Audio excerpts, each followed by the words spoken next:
एक बार की बात है, एक छोटी चिड़िया खुले आसमान में उड़ रही थी। तभी अचानक तेज बारिश शुरू हो गई। भीगकर उसके पंख भारी हो गए और वह उड़ नहीं पा रही थी।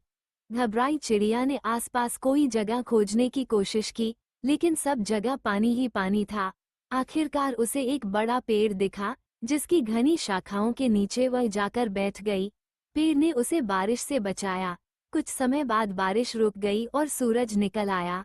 चिड़िया ने अपने पंख सुखाए और फिर से उड़ने लगी, इस सीख के साथ कि धैर्य से हर मुश्किल हल हो सकती है।